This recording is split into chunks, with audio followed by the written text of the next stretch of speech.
College ki maru oiba che chang mayam do file amada pulap arrange tawringai machanupa mapagi manakta changai karimta haidana tumina ngahak yengduna le Raspberry tapna Pabong ngasigi do isoikre matungna mukana yumsigi chachokpa yaba thabak amta tawrar machana adumna ga hairakpaduda Doriando ngakpana loire Thoiba Tha sojin kre ayuki physics ki tuition so yahona maram oiraga makhata na chatpa ngamdre Pabong ge sangma matamda khara takpiba yagadra Thoiba ichana sumna hairakpase mangumban ichana khangdabadu kadaino ipa takki khangdabadi makukdei dum khangdre maming singmudi khara khangba hai kaigi leptuna leiribano ne chang phamune ipagi ka se ichagi su saruk yauribani ne lairik mayam side semester luina suraba lairik master phawbagin aina research tawrakpa matamda tamlakpasu yauribani I thaineibo Machana ikoi koidana mapada wari sarakpadu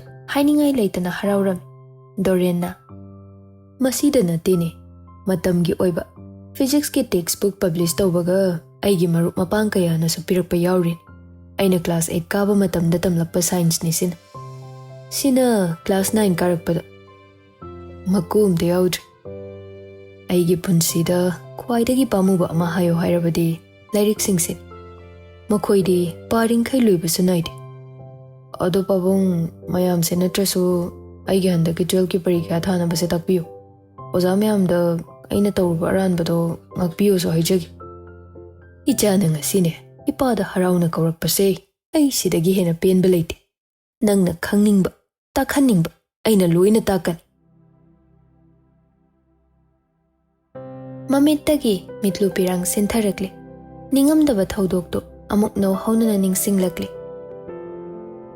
ai pabong buri am nungshiban adubu numittugi thaudokuna mapa macha oibe mariti tatkre ai adumadi kawba sungangam Thoiba ngasi ichana waphamdo haudoraklingaida ai waphamse singdo kawraki numitto tasengna satrido atoppa sakhangdaba kharana khudum jannaba tawramban ai lakpadagi nupa khaido chenkhibani adonara leramiba pibamda masa kanjanaba lauramlaga leimaida taduna leiribi mahakpu haugatpigi haiduna aina hotnaringai tanjada nangna laktuna aibu phukiba aina lanjadraba pabungbu khut thakiba pabo asingbudo haibiyu adugi matungda kaigi satra satri amta yumsida leikidaban aigi chingnabadi hengatki Thoiba numittuda nangna aibu phukibana leikai wathok oiki makhoina maram oiraga yumse mai thade da khaki aduna mama mapa singna macha thamba kikiban adugi matungda aishi yumda leite nupi macha do nong nini leraga gyan tari e haiba matamda media da aina mabu kanba lakibani aina singdokibani mikuptuda ina pabong ba aran ba miting yinki uduna maram oiraga ai angawba misak haibadu so oiki ai yam waki ai bu pokpa ipana phatabli chatchalabra haina hai ai ngasi bhawbada satri amatta aran ba wakhal khandri icha amakna ai bulana lawkiba mikupta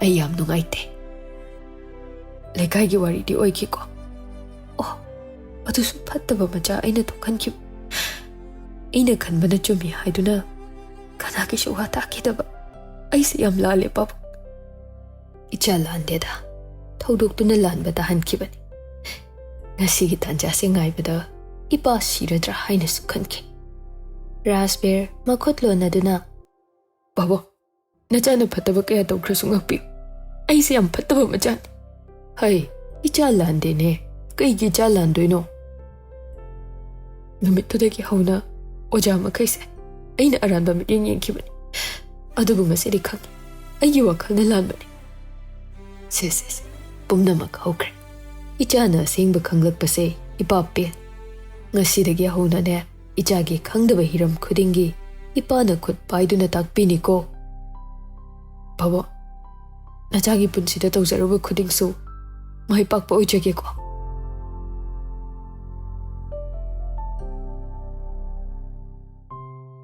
ꯅꯨꯄꯤꯅ ꯏꯟꯁꯤꯜꯂꯛꯄ ꯋꯥ ꯏꯜꯂꯨꯕꯒꯤ ꯀꯥꯟꯅꯕꯁꯨ ꯂꯩꯔꯦꯗꯣ ꯃꯄꯥ ꯃꯆꯥ ꯍꯥꯟꯅꯒꯨꯝ ꯑꯃꯨꯛ ꯂꯣꯏꯅꯕꯒꯤ ꯇꯥꯟꯖꯥ ꯐꯪꯂꯦ꯫ ꯅꯣꯡꯃꯇ ꯆꯥꯛ ꯆꯥꯃꯤꯟꯅꯗ꯭ꯔꯕ ꯃꯄꯥꯒ ꯄꯨꯈꯝ ꯑꯃꯠꯇꯗ ꯄꯨꯜꯂꯗꯨꯅ ꯆꯥꯛ ꯆꯥꯕ ꯎꯕꯗ ꯃꯝꯇꯥꯁꯨ ꯉꯛꯂꯝꯃꯤ꯫ ꯑꯩꯕꯨ ꯉꯁꯤꯁꯤꯕꯨ ꯃꯪꯂꯣ ꯇꯥꯏꯕꯪꯂꯣ ꯇꯧꯔꯤꯁꯤꯕꯣ? ꯃꯃꯥ, ꯀꯩꯅꯣ ꯇꯥꯏꯕꯪꯅꯤ? ꯄꯥꯕꯨꯡꯒꯤ ꯆꯥꯛ ꯁꯔꯨꯛ ꯈꯔ ꯍꯥꯞꯄꯣ, ꯑꯩ ꯂꯣꯏ ꯆꯥꯊꯣꯛꯄꯤꯔꯦ꯫ ꯍꯥꯏ ꯃꯃꯥ, ꯅꯆꯥꯒꯤ ꯉꯥ ꯑꯇꯥꯎꯕ ꯑꯃ ꯑꯅꯤꯒ ꯍꯥꯞꯄꯤꯌꯨꯅꯦ, ꯃꯕꯨꯛ ꯌꯥꯝ ꯆꯥꯎꯕꯅꯤ꯫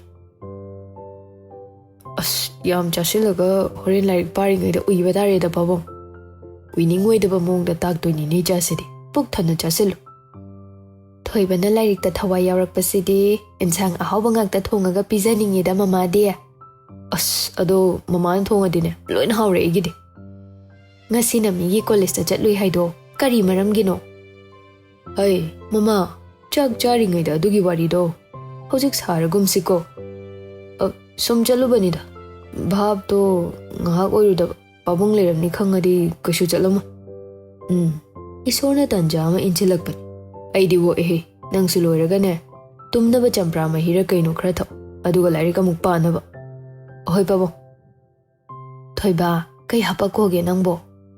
ꯌꯥꯔꯅꯤꯗ ꯃꯃꯥ, ꯅꯪ ꯄꯥꯕꯨꯡꯒꯅꯦ ꯑꯃꯨꯛ ꯍꯟꯅ ꯁꯥꯎꯅꯔꯅꯨꯀꯣ ꯃꯇꯨꯡꯗꯗꯤ꯫ ꯑꯩꯒꯤ ꯊꯃꯣꯏꯒꯤ ꯌꯥꯏ ꯑꯔꯣꯏꯕ ꯑꯃ ꯂꯩꯌꯦ ꯃꯃꯥ, ꯃꯥ ꯊꯦꯡꯅꯕꯗꯒꯤ ꯄꯨꯝꯅꯃꯛ ꯑꯐꯕ ꯑꯣꯏꯕꯅꯤ꯫ ꯑꯩ ꯑꯃꯨꯛ ꯍꯟꯅ ꯄꯥꯕꯨꯡꯒ ꯈꯠꯅꯔꯔꯣꯏꯌꯦ꯫ ꯀꯅꯥꯅꯣꯅꯦ ꯊꯣꯏꯕ? ꯃꯃꯥ, ꯃꯤ ꯅꯠꯇꯦ ꯏꯁꯣꯔꯅꯤ, ꯆꯥꯔꯤꯉꯩꯗ ꯃꯃꯤꯡ ꯄꯟꯕ ꯇꯧꯍꯩꯗꯦꯕ, ꯀꯣꯟꯅ ꯑꯣꯏꯅ ꯍꯥꯏꯒꯦ꯫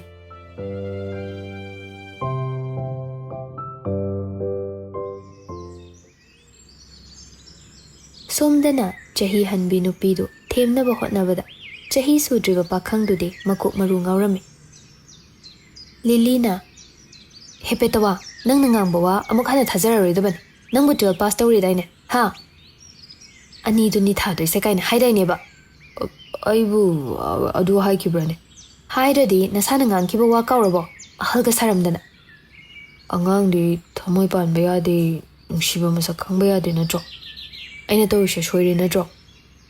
ꯑꯩꯗꯤꯅꯦ ꯅꯪꯁꯦ ꯅꯨꯡꯁꯤꯕ ꯍꯧꯔꯕꯅꯦ꯫ ꯑꯩꯗꯤ ꯍꯧꯕꯒ ꯅꯠꯇꯦ, ꯄꯨꯔꯥ ꯂꯣꯏꯔꯕꯅꯤ꯫ ꯐꯔꯦ, ꯆꯍꯤꯁꯦ ꯖꯁ ꯅꯝꯕꯔ ꯑꯃꯅꯤ ꯈꯜꯂꯁꯤ꯫ ꯑꯗꯨ ꯂꯦ, ꯅꯪ ꯑꯩꯒ ꯇꯁꯦꯡꯅ ꯀꯥꯏꯅꯔꯒꯦꯅ ꯂꯦꯞꯄꯕꯣ? ꯑꯁ, ꯑꯩꯕꯨ ꯑꯉꯥꯡ ꯀꯣꯏꯕꯗ ꯇꯥꯔꯕꯣ? ꯑꯩꯅ ꯒ꯭ꯔꯦꯖꯨꯑꯦꯠ ꯇꯝꯕ ꯂꯣꯏꯔꯛꯄꯗ ꯅꯪꯒ ꯀꯩꯁꯨ ꯈꯦꯠꯅꯔꯔꯣꯏꯗꯕꯅꯤ꯫ ꯑꯗꯨꯝ ꯀꯣꯏꯅꯔꯁꯤ, ꯅꯪꯁꯨ ꯑꯩꯁꯨ ꯑꯇꯣꯞꯄ ꯑꯃꯒ ꯑꯅꯧꯕ ꯋꯥꯔꯤ ꯍꯧꯗꯣꯏꯅꯤ꯫ ꯇꯟꯗ꯭ꯔꯣ ꯃꯀꯣꯛꯇꯩ ꯍꯧꯗꯣꯏꯁꯦ? ꯅꯪꯅ ꯍꯥꯏꯗꯨꯁꯨ ꯑꯃꯨꯛ ꯆꯨꯝꯃꯤꯅꯦ꯫ ꯌꯥꯝ ꯅꯨꯡꯉꯥꯏꯇ꯭ꯔꯒꯅ ꯃꯇꯝ ꯈꯔꯗꯤ ꯑꯩꯉꯣꯟꯗ ꯃꯤꯡ ꯑꯗꯨꯝ ꯀꯧꯖꯔꯣ꯫ ꯑꯗꯣ ꯏꯕꯥꯅꯤ ꯉꯁꯥꯏ ꯊꯦꯡꯅꯕꯒꯤ ꯅꯨꯡꯉꯥꯏꯕ ꯑꯃꯗꯤ ꯂꯩ꯫ ꯑꯥꯔꯕꯤꯗꯣ, ꯃꯈꯣꯏ ꯄꯥꯕꯨꯡ ꯊꯤꯖꯅ ꯋꯥꯔꯤ ꯁꯥꯟꯅꯗꯕꯅꯤ, ꯉꯁꯤꯗꯒꯤ ꯐꯖꯅ ꯁꯥꯟꯅꯔꯦ ꯍꯥꯏ꯫ ꯅꯪꯒꯤꯁꯦ ꯏꯕꯥꯅꯤ ꯅꯛꯁꯤꯟꯅꯕ ꯀꯗꯔ ꯇꯧꯔꯤꯔꯣ? ꯑꯩꯅ ꯈ꯭ꯋꯥꯏ ꯅꯨꯡꯁꯤꯕꯤ ꯅꯉꯣꯟꯗ ꯀꯗꯔ ꯇꯧꯔꯒ ꯑꯩꯒꯤ ꯇꯣꯡꯖꯕ ꯀꯩ ꯂꯩꯗꯧꯔꯤꯒꯦ? ꯉꯁꯥꯏ ꯅꯈꯣꯏ ꯑꯍꯨꯝ ꯄꯨꯂꯞ ꯆꯠꯈꯤꯕꯗꯣ, ꯑꯩ ꯏꯃꯥꯟꯅꯕꯤꯒꯤ ꯃꯃꯥꯡꯗ ꯌꯥꯝ ꯏꯀꯥꯏ꯫ ꯀꯩꯒꯤ ꯏꯀꯥꯏꯗꯣꯏꯕ? ꯑꯉꯥꯡ ꯃꯆꯥ ꯀꯣꯏꯔꯤꯔꯥ ꯃꯄꯥꯅ ꯐꯥꯔꯤꯅꯦ꯫ ꯃꯈꯣꯏꯗꯣ ꯀꯜꯂꯛꯇꯣꯏꯅꯤ, ꯀꯩꯝ ꯈꯜꯂꯨꯅꯨ꯫ ꯁꯤꯒꯨꯝꯕꯁꯦ ꯃꯇꯨꯡꯗ ꯑꯃꯨꯛ ꯍꯟꯅ ꯊꯣꯛꯍꯜꯂꯔꯣꯏ꯫ ꯅꯪꯅꯁꯨ ꯑꯩ ꯅꯨꯡꯁꯤ ꯍꯥꯏꯔꯕꯅꯤꯅ ꯑꯩꯁꯨ ꯅꯨꯡꯁꯤꯔꯣꯏ ꯍꯥꯏꯕ ꯉꯝꯗ꯭ꯔꯦ꯫ ꯑꯗꯣ ꯅꯪ ꯑꯇꯣꯞꯄ ꯅꯨꯄꯤ ꯀꯣꯏꯕ꯭ꯔꯥ ꯁꯦꯡꯅ ꯍꯥꯏꯌꯨ꯫ ꯑꯁ, ꯀꯥꯏꯗꯩ ꯅꯨꯄꯤꯅꯣ, ꯑꯝꯐꯥꯎ ꯀꯣꯏꯖꯗ꯭ꯔꯤ꯫ ꯑꯗꯨꯒ ꯑꯩꯅ ꯀꯃꯥꯏꯅ ꯀꯣꯏꯅꯤꯡꯉꯤꯕ?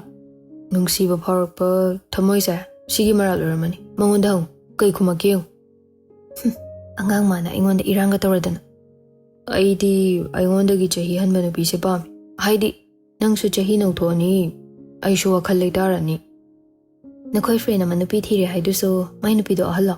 ꯑꯗꯨ ꯎꯔꯨꯕꯗꯒꯤ ꯅꯪꯁꯨ ꯑꯍꯜ ꯄꯥꯝꯃꯤꯔꯕ? ꯍꯣꯏ, ꯑꯗꯨ ꯎꯔꯨꯕꯗꯒꯤ ꯑꯍꯜ ꯄꯥꯝꯃꯤꯔꯥ ꯍꯥꯏꯕꯗꯨꯗꯤ ꯍꯪꯕ ꯌꯥꯕ ꯋꯥꯍꯪꯅꯤ꯫ ꯅꯨꯄꯤꯗꯣ ꯑꯉꯥꯡꯅꯤ, ꯀ꯭ꯂꯥꯁ 8 ꯀꯥꯔꯤꯅꯤ, ꯍꯧꯖꯤꯛꯄꯨꯗꯤ ꯀꯥꯗ꯭ꯔꯦ ꯍꯥꯏꯕꯅꯤ꯫ ꯂꯥꯏꯔꯤꯛ ꯇꯝꯕ ꯇꯣꯛꯑꯕ ꯑꯗꯨꯗꯤ? ꯑꯁ, ꯑꯉꯥꯡ ꯃꯆꯥ ꯃꯌꯥꯝꯅ ꯑꯁꯨꯛ ꯌꯥꯝ ꯏꯔꯥꯡ ꯇꯧꯏꯁꯤꯕꯨ ꯀꯩꯒꯤꯅꯣ? ꯑꯩꯁꯨ ꯄꯥꯟꯒꯦ ꯇꯧꯏꯀꯣ ꯑꯉꯥꯡ ꯃꯆꯥꯗꯨꯗꯤ꯫ ꯅꯣꯏ ꯅꯨꯄꯤ ꯊꯤꯗꯕ ꯐ꯭ꯔꯦꯟ ꯑꯣꯖꯥꯒꯤ ꯃꯆꯥꯗꯨꯗꯤ ꯅꯨꯄꯤ ꯀꯣꯏꯗ꯭ꯔꯣ? ꯏꯁ, ꯃꯇꯝꯒꯤ ꯃꯤꯅꯕꯨ ꯀꯩꯗꯧꯕꯩ ꯀꯣꯏꯔꯣꯏꯗꯣꯏꯅꯣ? ꯃꯈꯣꯏꯗꯨꯅ ꯇꯣꯉꯥꯟꯕ ꯂꯞ ꯁ꯭ꯇꯣꯔꯤꯅꯤ꯫ ꯑꯩꯅ ꯍꯜꯂꯕꯅꯤꯅ ꯑꯉꯥꯡ ꯑꯣꯏꯕ ꯅꯪꯅ ꯑꯍꯜꯒꯤ ꯋꯥ ꯇꯥꯕ ꯇꯥꯔꯦꯀꯣ? ꯀꯩ ꯃꯇꯥꯡꯅꯣ? ꯂꯥꯏꯔꯤꯛ ꯀꯟꯅ ꯄꯥꯗꯧꯕ, 12 ꯄꯥꯁ ꯇꯧꯅꯕ꯫ ꯑꯗꯨ ꯑꯣꯏꯔꯗꯤ ꯑꯩꯁꯨ ꯋꯥꯈꯜꯁꯦ ꯈꯤꯇꯪꯗꯤ ꯂꯥꯏꯊꯣꯛꯄ ꯌꯥꯏꯅ꯫ ꯑꯩ ꯒ꯭ꯌꯥꯟ ꯇꯥꯖꯩꯀꯣ꯫ ꯑꯉꯥꯡ, ꯑꯗꯨꯗꯤ ꯅꯆꯦ ꯊꯝꯃꯒꯦꯀꯣ ꯀꯣꯟꯅ ꯑꯃꯨꯛ ꯋꯥꯔꯤ ꯁꯥꯔꯁꯦ ꯀꯣꯏꯕ ꯐꯪꯉꯗꯤ ꯑꯉꯥꯡ ꯀꯧꯒꯦꯔꯥ ꯑꯍꯜ ꯀꯧꯒꯦꯔꯥ ꯀꯧꯔꯁꯅꯨ ꯀꯩꯝꯇ ꯍꯥꯏꯕꯤꯔꯔꯣꯏ ꯀꯩꯕ ꯑꯩꯁꯨ ꯂꯥꯏꯔꯤꯛ ꯄꯥꯔꯒꯦ ꯍꯥꯏꯕ ꯀꯣꯟꯅ ꯑꯃꯨꯛ ꯄꯥꯎ ꯐꯥꯎꯅꯔꯁꯦ ꯁ꯭ꯀꯨꯜꯒꯤ ꯑꯦꯛꯖꯥꯝ ꯍꯥꯏꯗꯣꯛꯄ ꯅꯨꯃꯤꯠꯅꯤ ꯁꯥꯇ꯭ꯔ ꯃꯌꯥꯝꯗꯣ ꯃꯁꯥ ꯃꯁꯥꯒꯤ ꯃꯥꯔꯛꯁ ꯌꯦꯡꯅꯕ ꯅꯣꯇꯤꯁ ꯕꯣꯔꯗ ꯃꯄꯥꯗꯨ ꯌꯣꯝꯁꯤꯜꯂꯝꯃꯤ ꯃꯌꯥꯝ ꯃꯔꯛꯇꯨꯗ ꯔꯥꯖꯕꯤꯔ ꯏꯟꯁꯤꯟꯗꯨꯅ ꯆꯪꯅꯕ ꯍꯣꯠꯅꯔꯝꯃꯤ ꯂꯩꯅꯥꯅ ꯑꯥꯔꯕꯤꯌꯥ ꯍꯟꯗꯛꯁꯨ ꯕꯥꯏꯑꯣꯗ 05 ꯐꯪꯉꯤ ꯍꯥꯏꯅꯦ ꯖꯤꯔꯣꯁꯦ ꯅꯪꯒ ꯇꯠꯅ ꯊꯥꯅ ꯌꯥꯗꯕꯩ ꯃꯑꯣꯡꯗ ꯑꯁ ꯅꯪꯁꯤꯗꯤ ꯍꯥꯏꯔꯨꯅꯨꯍꯦ ꯑꯧ ꯖꯤꯔꯣꯁꯦ ꯈꯔ ꯄꯥꯝꯃꯦ ꯁꯔꯀꯜ ꯃꯅꯨꯡꯗ ꯂꯩꯔꯤꯕ ꯃꯤꯗꯨꯅ ꯍꯦꯟꯅ ꯄꯥꯝꯃꯦ ꯑꯗꯨꯒꯤꯅꯤ ꯃꯥꯔꯛ ꯈꯪꯉꯕ ꯅꯠꯇ꯭ꯔꯣ ꯀꯩ ꯑꯃꯨꯛ ꯌꯦꯡꯒꯦ ꯍꯥꯏꯅꯣ ꯉꯥꯏꯈꯣ ꯌꯦꯡꯉꯨꯀꯣ ꯁꯥꯇ꯭ꯔ ꯁꯥꯇ꯭ꯔꯤ ꯃꯌꯥꯝꯗꯣ ꯃꯥꯅ ꯉꯝꯅꯕ ꯎꯄꯥꯏ ꯑꯃ ꯇꯧꯔꯗꯨꯅ ꯏꯟꯅꯔꯒ ꯆꯪꯅꯕ ꯍꯣꯠꯅꯩ ꯃꯌꯥꯝꯗꯨꯒꯤ ꯃꯃꯥꯡ ꯃꯥꯅ ꯊꯥꯔꯤꯗꯣ ꯍꯧꯖꯤꯛꯇꯤ ꯁꯣꯔ ꯁꯥꯡꯅ ꯍꯣꯟꯇꯣꯛꯏ ꯃꯌꯥꯝꯗꯣ ꯈꯔ ꯍꯟꯊꯅꯕ ꯏꯪꯒꯤꯠ ꯇꯧꯔꯝꯃꯤ ꯉꯥꯏꯈꯣꯀꯣ ꯃꯌꯥꯝ ꯅꯈꯣꯏꯒꯤ ꯃꯥꯔꯛ ꯌꯦꯡꯗ꯭ꯔꯤꯉꯩꯗ ꯈ꯭ꯋꯥꯏ ꯃꯔꯨ ꯑꯣꯏꯕ ꯑꯃ ꯍꯥꯟꯅ ꯌꯦꯡꯉꯨ ꯅꯣꯏ ꯈꯪꯖꯤꯟꯕ ꯀꯥꯟꯅꯅꯤ ꯂꯩꯅꯥꯅ ꯀꯩꯅꯣ ꯃꯥꯅ ꯌꯦꯡꯉꯨ ꯍꯥꯏꯁꯤꯅ ꯅꯤꯇꯤꯅ ꯑꯩꯁꯨ ꯈꯪꯗꯦꯍꯦ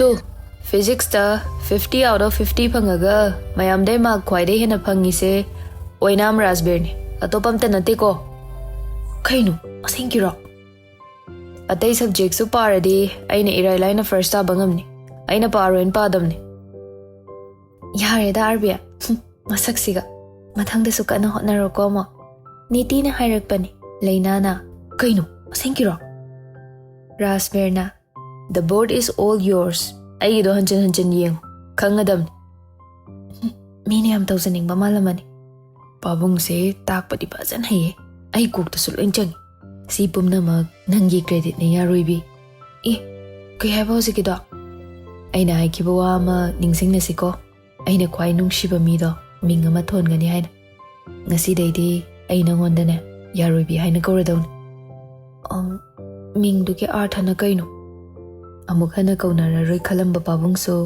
ꯅꯧꯅ ꯅꯨꯡꯁꯤꯅ ꯂꯣꯏꯅꯍꯜꯂꯤ ꯑꯩꯅ ꯈ꯭ꯋꯥꯏꯗꯒꯤ ꯅꯨꯡꯁꯤꯕꯁꯨ ꯄꯥꯕꯨꯡꯅꯤ ꯅꯪ ꯂꯩꯔꯝꯕꯒꯤ ꯑꯃꯨꯛ ꯍꯟꯅ ꯂꯣꯏꯅꯕ ꯉꯝꯕꯅꯤ ꯑꯩꯒꯤ ꯌꯥꯏ ꯑꯔꯣꯏꯕ ꯑꯃ ꯂꯩꯕ꯭ꯔꯥ ꯍꯪꯉꯗꯤ ꯅꯪꯅꯤ ꯍꯥꯏꯅ ꯑꯩꯅ ꯆꯤꯡꯅꯗꯅ ꯈꯨꯝꯅꯤ ꯅꯪꯗꯤ ꯑꯩꯒꯤ ꯌꯥꯔꯣꯏꯕꯤꯅꯤ ꯌꯥꯏꯑꯣꯏꯕꯤ ꯍꯥꯏꯕꯗꯤ ꯈꯪꯉꯦ ꯌꯥꯔꯣꯏꯕꯤꯗꯤ ꯈꯪꯗꯦ ꯌꯥꯏꯑꯣꯏꯕꯤ ꯍꯥꯏꯔꯗꯤ ꯂꯣꯏꯗꯧꯔꯕ ꯌꯥꯏ ꯃꯥꯟꯗ꯭ꯔꯣ ꯑꯩꯒꯤꯗꯤ ꯄꯨꯟꯁꯤꯒꯤ ꯂꯣꯏꯔꯣꯏꯗꯕ ꯌꯥꯏ ꯑꯩꯒꯤ ꯑꯔꯣꯏꯕ ꯌꯥꯏ ꯑꯩꯒꯤ ꯌꯥꯔꯣꯏꯕꯤ ꯑꯩ ꯅꯪ ꯌꯥꯝ ꯅꯨꯡꯁꯤ ꯉꯁꯤꯗꯤ ꯑꯩ ꯌꯥꯝ ꯍꯔꯥꯎꯋꯦ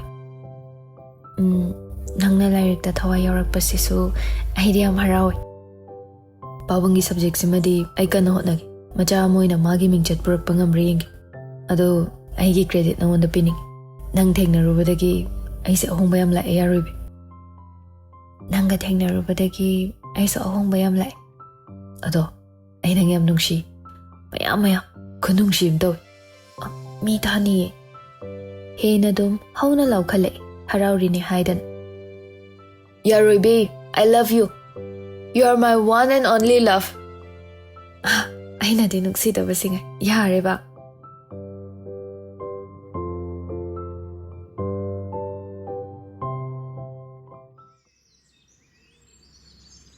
ꯁꯦꯈꯔꯒ ꯔꯥꯖꯕꯤꯔꯒ ꯐꯣꯟꯗ ꯋꯥꯔꯤ ꯁꯥꯟꯅꯔꯤ ꯁꯦꯈꯔꯅ ꯌꯥꯗꯦꯀꯣ ꯏꯅꯥꯎꯗꯤ ꯍꯟꯗꯛ ꯂꯥꯏꯔꯤꯛꯀ ꯌꯥꯝ ꯄꯥꯈꯠꯂꯦ ꯍꯥꯏꯅꯦ ꯇꯥꯕꯗ ꯅꯨꯡꯉꯥꯏꯕ ꯄꯥꯎꯅꯤ ꯑꯩꯈꯣꯏ ꯄꯥꯎꯡꯒꯤ ꯇꯣꯉꯥꯟꯕ ꯈꯨꯇꯥꯛ ꯑꯃ ꯂꯩꯔꯤ ꯇꯥꯃꯣ ꯑꯩꯗꯤ ꯌꯥꯔꯗꯤ ꯑꯩꯈꯣꯏ ꯀ꯭ꯂꯥꯁꯀꯤ ꯒ꯭ꯌꯥꯟ ꯇꯥꯖꯗꯕ ꯃꯌꯥꯝꯗꯣ ꯄꯨꯂꯞ ꯁꯨꯇꯤ ꯈꯨꯗꯤꯡꯒꯤ ꯇꯥꯛꯍꯟꯁꯤꯔꯅ ꯈꯜꯂꯤꯕꯅꯤ ꯑꯗꯨꯁꯨ ꯌꯥꯏꯅ ꯈꯪꯗꯕꯁꯨ ꯈꯪꯍꯧꯔꯦ ꯑꯗꯩ ꯑꯈꯪꯕꯁꯨ ꯍꯦꯟꯅ ꯈꯪꯖꯔꯅꯤ ꯑꯗꯣ ꯇꯥꯃꯣ ꯌꯨꯝꯗ ꯀꯔꯝ ꯀꯥꯟ ꯊꯣꯔꯛꯇꯣꯏꯅꯣ ꯈꯔ ꯂꯩꯈꯤꯒꯦ ꯑꯗꯨꯒ ꯄꯨꯔꯥ ꯑꯣꯏꯅ ꯌꯨꯝꯗ ꯂꯩꯔꯅꯤ ꯃꯃꯥꯗ ꯑꯩ ꯂꯨꯍꯣꯡꯕꯒꯤ ꯍꯥꯏꯐꯦꯠ ꯍꯧꯗꯣꯛꯈꯤꯕꯅꯤ ꯑꯁꯦꯡꯀꯤꯔꯣ ꯍꯥꯏꯐꯦꯠꯇꯤ ꯍꯥꯏꯈ꯭ꯔꯦ ꯄꯨꯔꯥ ꯐꯥꯏꯅꯦꯜ ꯇꯥꯗ꯭ꯔꯤꯗ ꯆꯍꯤ 2-3ꯒꯤ ꯃꯇꯨꯡꯗ ꯑꯣꯏꯒꯗꯕ ꯋꯥꯅꯤꯗ ꯑꯗꯣ ꯇꯥꯃꯣ ꯏꯇꯩꯃ ꯑꯣꯏꯗꯧꯗꯣ ꯃꯁꯛ ꯈꯪꯕ ꯌꯥꯔꯣꯏꯗ꯭ꯔꯣ ꯀꯣꯟꯅ ꯈꯪꯅꯧꯗ ꯃꯥꯅꯗꯤ ꯅꯪꯒꯤ ꯋꯥꯔꯤ ꯄꯨꯝꯕ ꯑꯩꯅ ꯂꯤꯕꯗꯩ ꯈꯪꯉꯕꯅꯤ ꯅꯪꯒꯁꯨ ꯌꯥꯝ ꯈꯪꯅꯅꯤꯡꯉꯦꯅ ꯍꯥꯏꯕꯅꯤ ꯁꯦꯁ ꯍꯦꯔꯣꯒꯤ ꯃꯅꯥꯎꯄꯥꯅꯤ ꯍꯥꯏꯕꯒꯤ ꯅꯨꯡꯁꯤꯕ ꯐꯥꯎꯔꯤꯔꯣ ꯑꯗꯨꯕꯨꯗꯤ ꯑꯩꯁꯨ ꯄꯪꯅꯨꯡꯗ ꯅꯨꯡꯁꯤ ꯑꯩ ꯃꯉꯣꯟꯗ ꯄꯥꯎ ꯇꯝꯕꯤꯒꯦ ꯅꯅꯥꯎꯄꯥꯅ ꯅꯨꯡꯁꯤ ꯍꯥꯏꯔꯛꯄꯅꯤ ꯍꯥꯏꯅ ꯑꯩꯅ ꯑꯃ ꯍꯥꯏ ꯇꯥꯃꯣꯅ ꯑꯃ ꯈꯜꯂꯦ ꯍꯣꯏꯗ ꯑꯗꯨꯃꯥꯏꯅ ꯍꯥꯏꯔꯁꯨ ꯀꯥꯏꯗꯦ ꯑꯗꯣ ꯇꯥꯃꯣ ꯀꯃꯥꯏꯅ ꯈꯪꯅꯩꯅꯣ ꯑꯗꯨꯗ ꯄꯨꯟꯅ ꯇꯝꯃꯤꯟꯅꯩꯔꯣ ꯄꯨꯟꯅꯗꯤ ꯇꯝꯗꯦꯗ ꯃꯥꯅ ꯑꯇꯣꯞꯄꯗ ꯇꯝꯕꯅꯤ ꯑꯩꯈꯣꯏ ꯕꯦꯠꯆꯅꯤ ꯌꯨꯝꯗꯩ ꯈꯪꯅꯔ ꯂꯥꯛꯑꯕꯅꯤꯗ pura oina koinabana sida. Everyone has different love story. Mine is different. Angang nang nupi ga koirira. Ha, kanano kay lamdaino. As kai dino da. Ay nupi koi hai kibro tamo. Ay na haibadi tamo da panjilaga haibani. Different oi bedu da. Adu erdi kaide. Adu neba. 12 loiraga kari plan atoppa leiba. Lakpadi tamba toge haidoro. Toida, madi graduation sum tamni hai. Sidara adara di khangde. Aduga David sina engineering tamgadaba male. Migi di khangi. Nangi di. Aidi Yaroibi gong tang tana kige. Mana kai pamba aiga kai janani habadu. Aduga phirip lawraki. Yaroibi hai sina kai subject tak po jano. Khwai lu betak po jane tam. Adu aingonda di am laina thoi. Aduna mana haibadu ina illani. Nupi koi ninga sune. Aigi chahi se yauraga koi doba. Hauzik irang toba yade ko. Aduga di tawrui da tamo. Migi college ta chatlui duna kaigi. As adu chatlambai ni tamo. Pabung ibani naksina krise. Imai. Yaroibi na ngang basi di numito. Aisha pabung da la lek tahije. Adaidi adu mahana kum loinar. Khangning kreda nangi Yaroibi sa. Tamo ne hek yum da thorpaga ai shoidana khanghange. Yengbada mi pangchaw chaw de. Masai kakpini. Masak phajabadi nate. Adu nungshibam di yaw. Mahai mau matawd. Nangi sibu ojaru. Koina ba nupiro. As waloi khige batama. Imai. Mana pa ba lyrics sa. Kaida hangni. Aingonda wahang mai am hangni. Khumjadana. Chap mana bada. Tararak ihalaga. Mangonda pishindoini. Adu di am chikselina. Adu ni haise. Iri bada. Amuk yengdana hayandoini. Lale na. Makokte idoiba. As tabang bimai thongda saurap tawr ngang bada ko ikai roidaba kanam leite. Pabungga khangnabro. Khangamni. Ado akhoi paungdi mi pakna kaugandri dudi. Khangasu kai khenaba lege. Adudi na. Nang adu yoja aduga khara toina pau phauno ko. Aduna nangi sophabo ni. Ohoi tamo. Ihe natai moi doido phone tawre. Ai thamage. Amuk tawrke ko. Magi ne hekte hen kine. Pairo se adu dedo. Kona wari saragi. Phagi tawbani. Thamage. Itay madu sawhanganu ka tamo. Somda Rashrina. Kanaga wari sarino. Waiting lairi sina tamo. Yumda inang paga wari sarambani da. Handak performance to khara phajari na harau ba phongdok lambani. Akhoi tombi di baba hanba male. Phone sina tawba khodingi ne. Pairakpana hal. Phone da ngawra male. Gyan taba ngang ni kaigi ngawram doino. Makoina parakpa haise aikhoi shu nungai doine. Suti leiradi nong phadok su koi thorakpa yabani. Migi unaba laaga aina thindok pai sarukta oi leiri. Lairik ngakta na hekta yarakte. Adugi am warau na ngangi do kaigino. Ai handa khar jinbaini. Soidana laki. Udaba kuiraba na sakto thijinbra yengi. Ho he na phajare pakhang mayam na ne number piyo na khang bangamdri.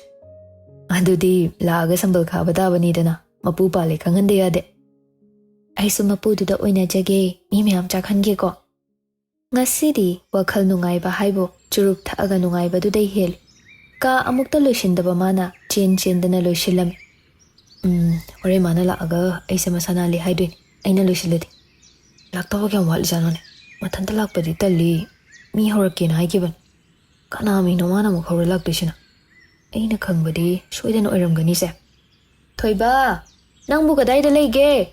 Hais, mamana kawraisi ma soidana laamani. Sidi ay gyan taba sana ba kumbige.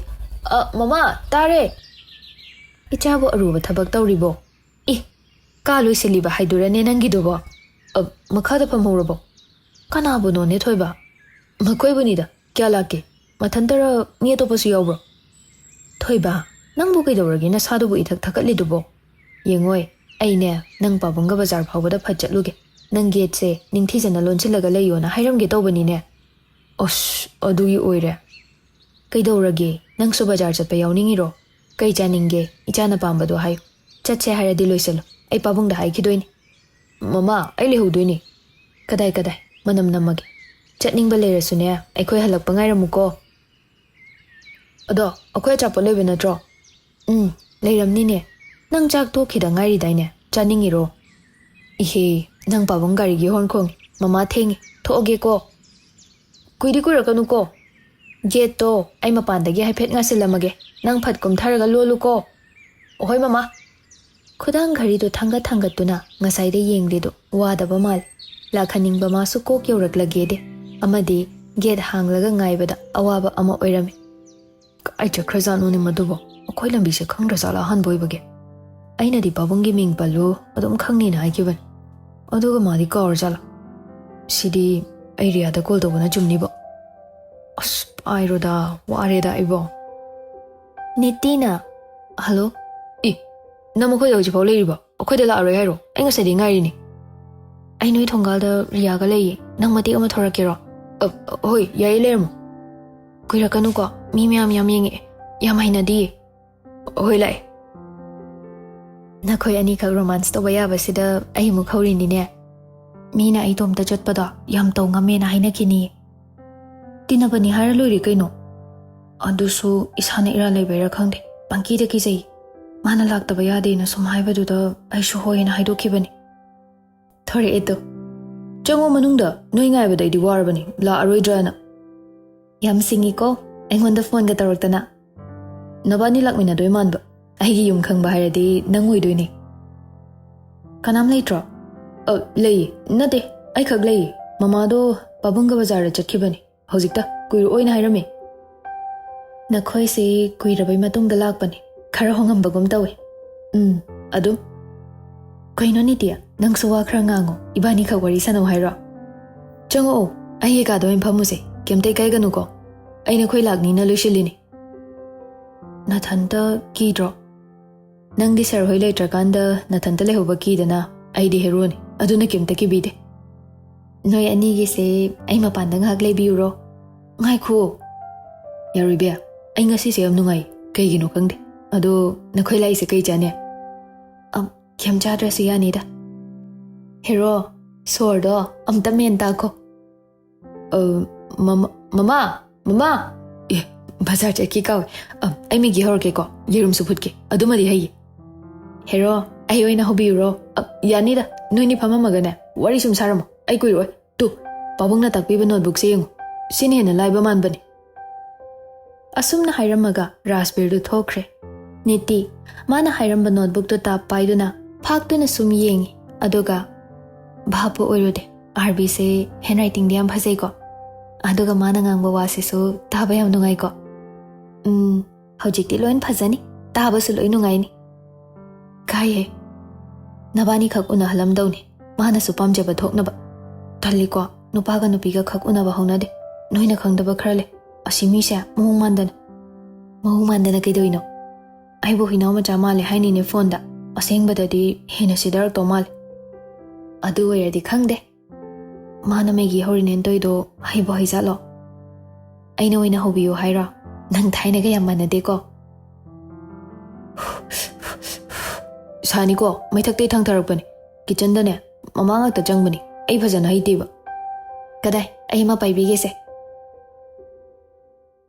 ꯍꯪꯒꯠ ꯍꯟꯗ ꯆꯥ ꯑꯃꯨꯛ ꯃꯦꯒꯤ ꯑꯃꯨꯛ ꯂꯧ ꯆꯠꯄꯗꯣ ꯇꯜꯂꯕ ꯉꯝꯅꯕ ꯑꯗꯨꯝ ꯄꯨꯁꯤꯜꯂꯛꯑꯕꯅꯤ ꯇꯞꯅ ꯊꯝꯃꯣ ꯀꯩꯁꯨ ꯇꯧꯔꯣꯏꯌꯦ ꯅꯪꯁꯤꯅ ꯄꯥꯈꯠꯈꯤꯕꯁꯤꯅ ꯅꯕꯥꯅꯤ ꯉꯥꯏꯍꯥꯛ ꯂꯩꯔꯝꯃꯨꯀꯣ ꯃꯤꯅꯠ 2 ꯈꯛꯇꯪ ꯄꯤꯕ ꯌꯥꯅꯤꯅ ꯉꯥꯏꯈꯣ ꯀꯥꯏꯗꯅꯣ ꯑꯁ ꯑꯩ ꯑꯜꯕꯔꯠ ꯐꯣꯟ ꯇꯧꯔꯛꯏ ꯄꯥꯏꯍꯧꯗ꯭ꯔꯗꯤ ꯏꯁꯧ ꯇꯧꯔꯛꯑꯅꯤ ꯅꯈꯣꯏꯅꯤ ꯆꯥꯕ ꯍꯧꯔꯝꯃꯣ ꯑꯩ ꯀꯨꯏꯔꯣꯏꯕ ꯃꯤꯅꯠ 2 ꯈꯛꯅꯦꯕ ꯑꯩ ꯉꯥꯏꯔꯝꯒꯦ ꯍꯦꯔꯣ ꯀꯔꯝ ꯊꯣꯛꯄ ꯌꯥꯗꯣꯏꯅꯣ ꯁꯣꯝꯗ ꯊꯣꯛꯑꯣ ꯑꯗꯨꯝ ꯌꯥꯕꯅꯤ ꯀꯨꯏꯅꯨꯀꯣ ꯆꯥ ꯏꯪꯉꯗꯤ ꯑꯃꯨꯛ ꯍꯥꯎꯔꯣꯏꯕ ꯍꯣꯏꯕ ꯑꯅꯤꯗꯣ ꯉꯥꯏꯍꯥꯛ ꯇꯨꯃꯤꯟ ꯂꯩ ꯅꯤꯇꯤꯗꯤ ꯑꯍꯥꯟꯕ ꯑꯣꯏꯅ ꯃꯕꯥꯅꯤ ꯈꯛ ꯀꯥ ꯃꯆꯥꯗꯨꯗ ꯐꯝꯃꯤꯟꯅꯕꯗꯣ ꯃꯤꯍꯨꯜ ꯁꯨꯔꯝꯗꯦ ꯍꯨꯃꯥꯡꯒ ꯀꯥꯡꯉꯝꯃꯤ ꯈꯣꯡꯅ ꯂꯥꯛꯄ꯭ꯔꯣ ꯅꯠꯇ꯭ꯔꯒ ꯁꯥꯏꯀꯜꯗ ꯂꯥꯛꯄ꯭ꯔꯣ ꯈꯥꯝꯂꯝꯕ ꯎꯗꯦꯅ ꯑꯣꯇꯣꯗ ꯂꯥꯛꯄꯅꯤ ꯍꯨꯃꯥꯡ ꯌꯥꯝ ꯁꯧꯕ꯭ꯔꯣ ꯐꯦꯟ ꯊꯥꯕꯤꯌꯨꯔꯣ ꯌꯥꯅꯤꯗ ꯃꯥꯒꯤ ꯃꯇꯧꯗꯨꯗ ꯍꯦꯟꯅ ꯅꯨꯡꯁꯤꯔꯨꯔ ꯃꯥꯜꯂꯦ ꯃꯅꯥꯛꯇ ꯍꯥꯏꯐꯦꯠ ꯆꯪꯁꯤꯜꯂꯤ ꯌꯥꯔꯣꯏꯕꯤ ꯀꯩ ꯍꯥꯏꯒꯦ ꯑꯩꯕꯨ ꯅꯨꯡꯁꯤꯕ꯭ꯔꯥ ꯅꯨꯡꯁꯤꯌꯦ ꯑꯩꯅ ꯍꯥꯏꯕ ꯌꯥꯒꯗ꯭ꯔꯥ ꯀꯤꯖꯩꯌꯦ ꯅꯪꯅ ꯍꯥꯏꯔꯛꯇꯣꯏꯕ ꯋꯥꯗꯣ ꯃꯤꯍꯨꯜꯒ ꯗꯛ ꯆꯣꯡꯕ꯭ꯔꯥ ꯑꯩꯁꯨ ꯆꯣꯡꯉꯤ ꯀꯗꯥꯏ ꯅꯪꯒꯤ ꯈꯨꯠꯁꯥꯗꯣ ꯄꯤꯔꯛꯑꯣ ꯑꯩ ꯃꯤꯍꯨꯜꯁꯦ ꯌꯦꯡꯖꯧꯕ ꯑꯩ ꯀꯤꯌꯦ ꯇꯞꯅ ꯃꯥꯒꯤ ꯃꯈꯨꯠꯇꯨ ꯂꯧꯗꯨꯅ ꯊꯕꯛ ꯃꯄꯥ ꯑꯣꯏꯔꯞ ꯊꯝꯃꯤ ꯃꯤꯍꯨꯜꯗꯨ ꯐꯥꯎꯍꯜꯂꯝꯃꯤ ꯅꯪꯒꯤꯗꯤ ꯑꯩꯒꯤ ꯁꯨꯃꯥꯏꯅ ꯀꯟꯅ ꯆꯣꯡꯕ꯭ꯔꯥ ꯌꯦꯡꯒꯦ ꯍꯥꯏꯔꯛꯀꯅꯣ ꯑꯩ ꯇꯜꯂꯤꯀꯣ ꯏꯁ ꯑꯩꯕꯨ ꯒ꯭ꯌꯥꯟ ꯌꯥꯝ ꯇꯥꯗꯗꯧꯅ ꯅꯪꯒꯤ ꯃꯤꯍꯨꯜꯁꯦ ꯑꯩ ꯌꯦꯡꯒꯦ ꯍꯥꯏꯗꯣꯏꯕ ꯔꯤꯌꯥ ꯂꯥꯛꯀꯅꯤ ꯑꯗꯨꯗꯤ ꯅꯨꯄꯤ ꯇꯧꯔꯣ ꯑꯁ ꯑꯩ ꯍꯨꯏꯅꯥꯎ ꯃꯆꯥ ꯃꯥꯟꯗꯦ Nang huinaw mali haba na ti, papi daw haba. Nang nayadrabanina, ay natawa taridana. Arbia. Tauno ko, mila ka ni. Ay kapora.